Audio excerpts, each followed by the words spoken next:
Australia's most wanted man, Brendan Abbott, is back in jail, but his equally dangerous accomplice remains on the loose. Police recaptured Abbott in Darwin late yesterday, but a blockade of the city has still found no sign of his companion, Brendan Bereshon. Australia's most wanted, back in police custody. Brendan Abbott, 6 months on the run, coming to a halt outside a Darwin laundromat. Police today displayed items seized from his WA-licensed four-wheel drive. Guns, ammunition, drugs and wigs to be used for disguise. Armed with a loaded pistol, the 35-year-old surrendered peacefully late yesterday after investigations led police to a Darwin motel room. It is our belief that the room was booked for him by Brendan Bereshon. The pair had separated after Bereshon allegedly shot 2 police officers in Melbourne last month. It's believed Bereshon phoned Abbott from a hotel in Broome to arrange to meet in Darwin. Police stormed the Darwin motel with a stun grenade. Next thing we heard a gunshot. We looked out the window. There were a few more men running through the garden towards the other side of the motel. And pretty much probably 5-10 minutes after that they let us out. Bereshon wasn't there, but police sealed the city with roadblocks, taking no chances even with innocent bypassers. They're convinced he's still in Darwin, possibly with his Thai girlfriend. His mother today telling him to surrender. Well, Brendan, come to your senses, mate, and give yourself up. With Bereshon still on the run this morning, police refused to give details of their recapture operation. Perth detectives will fly to Darwin tomorrow to assist in investigations and join the queue of those wanting to question Abbott. I want to interview him, obviously, in relation to the armed hold-up of the Mirrabooka Bank on the 19th of December. There are a number of other things that occurred during this inquiry that we wish to speak to him about. Abbott will be in court on Tuesday. Authorities determined he won't escape for a third time. I wouldn't like to be the person in charge of the prison he got out from next time. I think, he will be placed under very close scrutiny. Anthony Robertson, 10 News. Now the recapture of our most wanted fugitives. Just days after WA's notorious Brendan Abbott was caught, Brendan Bereshon is tonight behind bars. The Australia-wide manhunt for the dangerous duo ending in the Northern Territory. Luck finally ran out for fugitive Brendan Bereshon this afternoon.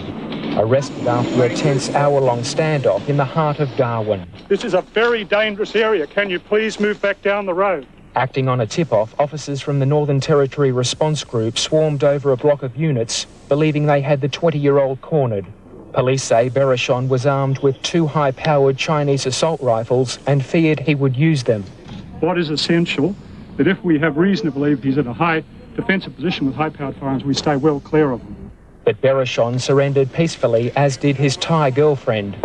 Streets had been blocked off as a detailed search of the building began. Bereshon had become the subject of a massive search throughout the territory. Its border sealed off after Bereshon and the man dubbed the postcard bandit, Brendan Abbott, was spotted in the top end last week. Bereshon is wanted by Victorian police over the shootings of 2 transit police officers last month. Abbott was arrested as he left the Darwin laundromat on Saturday night. The pair had been hiding out in this hotel unit for 3 days. Fingerprinting and evidence throughout the unit. A police stun grenade still on the bathroom floor. Abbott was on the move again this morning, leaving Berrima Jail, huddled in the back of a prison van. Tony Fabris, 10 News. Although Brendan Abbott has never physically hurt anyone, he has left a trail of traumatised victims during more than a decade of violent crime. One of those victims, former Eagles footballer Carl Langdon, says he'll never forget the day Abbott pointed a loaded gun at his head. WA police knew they were dealing with a master criminal when Brendan Abbott crashed through the ceiling of the Belmont branch of the Commonwealth Bank in May 1987. He came face to face with a young junior bank teller yet to make his mark on league football, Carl Langdon. And next minute there's this bloke with a balaclava, jeans, black jumper, pointing a 44 Magnum straight down the passage, saying everyone on the floor will blow someone's brains out. While most of the terrified bank staff huddled on the floor, Carl Langdon tried to get a good look at the man who later became Australia's most wanted criminal. He was cool. He wasn't nervous. He was very calm, collected, calculated. He walked up to each of the guys who were laying on the floor, put the gun on the side of our head, which is this sawn-off double-barrel shotgun, about so, right on the temple, and said, "I want no heroes pushing no buttons because I don't want a death today." Abbott later received a 14-year jail sentence for that robbery, but 2 years later he broke out of Fremantle Prison, on the run for 5 years before being recaptured in Queensland, only to escape again just 5 months ago. Brendan Abbott is still one of WA's most wanted criminals, believed to have masterminded WA's biggest bank robbery, a $450,000 haul from a Mirrabooka bank to finance his latest bid for freedom. Rex Hoare, 10 News. The capture of Brendan Bereshon, the young accomplice of big-time bank robber Brendan Abbott. Like Abbott, he went quietly as police overwhelmed him in Darwin. Dixie Marshall is there. Dixie. Terry, police surrounded the Luma apartments in downtown Darwin, rang Brendan Bereshon's room. He answered the phone and 5 minutes later he was down in the foyer giving himself up. With him, girlfriend Michelle. Tonight, they are both in strict security here in Darwin. Nearby, Brendan Abbott. WA police will talk to him tomorrow. Brendan Bereshon, his frizzy hair dyed blonde, travelling the same route as his hero Brendan Abbott, down the road to jail. Up here, mate. His Thai girlfriend Michelle also heading there. The pair quietly surrendering this afternoon. He's quite remorseful about the events of the past, and he's rather upset, and he has great concerns for the welfare of the girl who he was with. Indeed, Brendan Abbott supplied the vital clue which caught Bereshon. Police sifting through his gear found a wallet. Scratched on the back of this wallet here, a phone number, which is quite difficult to read, and he had to put under a polylight in the fingerprint bureau, and it came up as the number for the Luma apartments. Heavily armed police surrounded the apartments around lunchtime, called room 608. Bereshon answered the phone and came down quietly, hands up, 5 minutes later. Bereshon has confirmed to police he was in Broome last week. Together with Michelle, an illegal immigrant, he flew to Darwin on Wednesday. The idea to rendezvous with Abbott. Now the closest the two friends will get for the next few years will be here at the Darwin Magistrates Court tomorrow morning. They'll be in the same holding cells but will appear separately. Security will be unprecedented. Dixie Marshall in Darwin, National 9 News. Place this morning for the Darwin court appearance of postcard bandit Brendan Abbott and accomplice Brendan Bereshon when they'll face extradition proceedings. They arrived at the court a short time ago. Queensland police want Abbott over his dramatic jail escape, and Victorian police want to extradite Bereshon over the shooting of 2 policemen.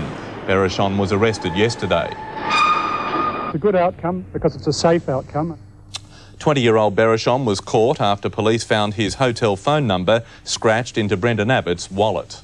Fugitive Brendan Abbott and accomplice Brendan Bereshon have fronted the courts as police from around the nation swoop on Darwin to question the gunman over crimes committed while on the run.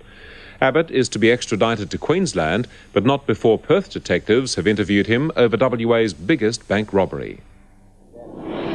Back in court, back behind bars, Brendan Abbott and Brendan Bereshon driven into Darwin's Magistrates Court, their taste of freedom over. Bereshon, barefoot and handcuffed, was first to appear.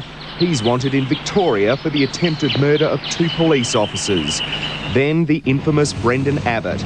Tired after months on the run, Abbott made only a brief appearance, ordered back to Queensland. Hey, Brendan, are you looking forward to going back to Queensland? Go yourself. WA detectives are now in Darwin waiting to interview Brendan Abbott, wanted in connection with an armed robbery on the Mirrabooka branch of the Commonwealth Bank. We intended interviewing him in relation to the bank robbery at the Mirrabooka Bank on the 19th of December last year. There's some other operational matters we want to discuss with him, which involves the other people in West Australia. They also believe fellow fugitive Brendan Bereshon has some questions to answer over the same robbery. Yes, we will interview him as well to ascertain if he played any part in the Mirrabooka Bank. Certainly the second man there fits Bereshon's description. So yeah, we've got an interest in him as well. But it could be years before Brendan Abbott steps foot in WA. Extradition applications won't be made until he's served his time in Brisbane. But even getting him there is proving a problem. It seems no one wants Australia's most wanted. Commercial airlines have refused to risk having Abbott on board. Graham Butler, 10 News.